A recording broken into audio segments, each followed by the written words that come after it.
Bonjour et bienvenue dans cette nouvelle émission du Club Éco. Bienvenue, nous allons la passer en compagnie de Damien Havard. Bonjour. Bonjour. Vous êtes le directeur général de Gemcom et vous êtes l'organisateur de la 5e édition du salon Akibat.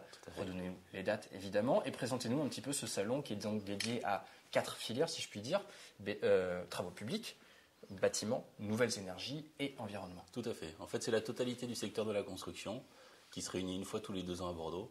Donc le salon Akibat, là on est à la 5e édition, ça a lieu le 19, 20 et 21 mars 2014 et c'est un salon qui est grand par la taille puisqu'il rayonne sur quasiment la moitié du parc des expositions de Bordeaux. D'accord. Globalement, qui vient à ce salon? Uniquement des professionnels donc. Quelle est leur répartition géographique?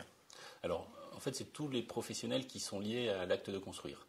Donc, on a des entreprises, des architectes, des bureaux d'études, des négociants, des fabricants, des entreprises qui sont liées autour du secteur de la construction avec le transport. Enfin, donc, c'est assez large au niveau des acteurs visiteurs du salon. La zone géographique, comme c'est un gros salon, on rayonne sur l'Aquitaine et à la fois sur le sud de la région Poitou-Charentes. Donc Charentes-Maritime, les gens viennent très facilement, connaissent bien le salon. Et un peu Midi-Pyrénées, on a des gens de Toulouse, des gens du 32 qui viennent sur le salon, qui connaissent Akibat, parce qu'en fait c'est le salon qui est le plus important salon du sud de la France pour le secteur de la construction. D'accord. Combien d'exposants attendez-vous? Alors là, on attend 450 exposants au niveau du nombre, donc ça a un peu baissé par rapport aux années précédentes. Pas énormément non plus. Et en visiteurs, on avait eu un peu plus de 20 000 visiteurs. On attend le même nombre de visiteurs que sur les éditions précédentes. D'accord. Alors on a dit c'est la 5e édition d'Akibat. Est-ce qu'il y a des nouveautés qu'on peut souligner? Alors le salon, lorsque je l'ai créé, c'était un salon qui avait comme objectif de réunir la filière construction au sens large, les différents métiers. Et c'était un salon qui était principalement basé sur la convivialité. Alors le côté convivialité est resté, c'est très important dans le secteur de la construction. On a même un moment fort le deuxième soir avec un apéro bandas, des bandas qui sont sur le salon. Ce qui est apparu avec le développement du salon, c'est le fait que les innovations sont devenues le principal critère pour les exposants pour venir exposer sur le salon. Et aujourd'hui, on fait même sur Internet, on va sortir un guide avec les innovations des exposants, parce que les exposants ne viennent plus uniquement pour dire bonjour à des clients, mais aussi pour montrer des innovations produits. On est vraiment dans le secteur de la construction avec un besoin de proposer des produits plus innovants qu'il y a quelques années. L'Aquitaine innove justement, se distingue un peu par rapport à d'autres régions de ce point de vue-là? Alors, en termes de démarche vis-à-vis du secteur de la construction, l'Aquitaine a toujours été assez dynamique pour faire des bâtiments basse consommation, pour s'intéresser aux sujets liés aux énergies renouvelables. La région d'ailleurs la région Aquitaine était assez acteur pour aider des innovations dans ce sens. Après, les industriels qui sont nos exposants sont répartis en Aquitaine, sur la France, sur l'Europe. On ne peut pas dire qu'on a plus d'exposants qui viendraient de l'Aquitaine, puisqu'en fait les fabricants sont nationaux et internationaux. D'accord. Globalement, comment vont ces filières? Alors on sait que c'est compliqué pour le bâtiment, c'est compliqué pour les travaux publics aussi. Sur les nouvelles énergies, ça n'est pas simple non plus. Est-ce qu'on peut passer un petit peu en revue ces différents secteurs avec vous?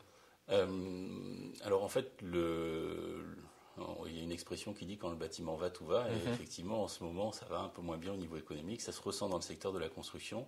Alors, le secteur ne s'est pas écroulé du tout comme en Espagne, ce qui est une bonne nouvelle parce que ça aurait pu être difficile. Donc, le secteur s'est quand même maintenu. La majorité des entreprises vont bien. Mais on a une baisse d'activité, aussi bien dans le bâtiment que dans les travaux publics.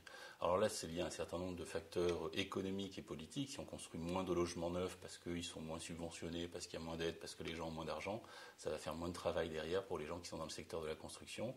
Idem pour la rénovation. Ça fait partie de sujets qui doivent être portés par les politiques depuis des années. Et pour l'instant, en termes d'aide, il y a quelques aides, mais ce n'est pas obligatoirement suffisant pour vraiment dynamiser la rénovation des logements. Dans les travaux publics, là, c'est directement la commande publique et les deniers des collectivités qui permettent de financer le secteur. Voilà. Donc ça a un peu baissé. Sachant qu'on est sur une année où il y a plusieurs élections. Oui. Ce qui ne va pas arranger vraisemblablement les prises de décision et les mises en chantier. Alors ça, c'est toujours le cas puisque ça revient régulièrement, les élections. Le fait qu'il y ait des baisses en termes de prise de commande. Les gens sont quand même habitués dans le secteur de la construction à avoir des élections. Fonctionnement cyclique. Ça revient quand même souvent. Voilà, donc bâtiment, travaux publics, il y a une baisse sans que ce soit catastrophique, mais c'est important que les politiques se rendent compte que c'est le premier secteur économique, le secteur de la construction, un secteur dans lequel il y a des innovations produites, dans lequel il y a des industriels, des entreprises. Donc il faut faire attention à protéger quand même ce secteur parce que c'est le plus important en termes d'emploi. Les énergies renouvelables en France ne sont pas, pour l'instant, malgré les discours politiques, suivies de façon claire. On a une baisse globalement du nombre de chantiers photovoltaïques et éoliens en France, alors que la progression au niveau international, c'est 30% par an depuis 10 ans. Voilà, donc il y a un décalage entre la France qui considère que c'est des énergies qui ne sont pas obligatoirement rentables ou accessibles, alors qu'à l'étranger, ça se développe dans des proportions très importantes. Il y a un problème d'image, véritablement, pour les nouvelles énergies? Il y a un problème d'image. Ça a mal démarré parce que c'est trop subventionné, qui fait qu'il y a beaucoup de personnes qui n'étaient pas qualifiées, qui se sont lancées dans le secteur. Il y a eu une bulle, finalement, voilà, on peut le dire comme ça. Tout à fait, il y a eu une bulle. Et au lieu de freiner la bulle petit à petit, il y a eu plutôt une volonté de casser, d'arrêter les énergies renouvelables, ce qui fait qu'on est passé de 30 000 emplois à 5 000 emplois, alors que la qualité des produits n'est pas du tout remise en cause et la rentabilité des chantiers n'a jamais été remise en cause. D'accord. Akibat, c'est donc l'occasion de mettre le focus sur ces filières et de montrer qu'elles sont dynamiques. Tout à fait. C'est assez large au niveau des partenaires. On a des partenaires professionnels qui viennent présenter leurs produits, leurs innovations. Alors, les partenaires professionnels, ils viennent apporter un contenu en faisant des conférences, en faisant des animations. Donc, ça peut aller de la CARSAT qui vient proposer aux entreprises qui travaillent en hauteur de venir participer au financement d'échafaudage. C'est des choses qui sont très concrètes.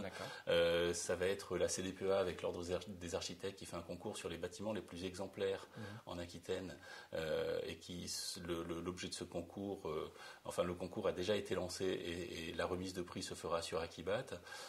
Ça peut être Calibat qui va réunir toutes les personnes qui sont reconnues Grenelle de l'environnement. Ils vont faire leur congrès national sur le salon Akibat. Avec Enerplan, on va faire des conférences sur le solaire thermique, justement pour parler des énergies renouvelables et remettre à l'honneur le solaire thermique qui a été un peu oublié. Donc sur le salon, il y a beaucoup d'exposants qui viennent présenter des innovations et avec des partenaires professionnels, on monte un certain nombre de conférences qui sont destinées à faire évoluer le secteur, à apporter des informations aux entreprises. Donc voilà un peu comment se répartit le salon. D'accord. Alors rendez-vous donc les 19, 20 et 21 mars au Parc des Expositions de Bordeaux. Merci beaucoup Damien Havard d'avoir participé à cette émission. Merci à vous d'avoir suivi le Club Éco. Je vous donne rendez-vous naturellement demain pour une nouvelle émission. Bonne journée, au revoir.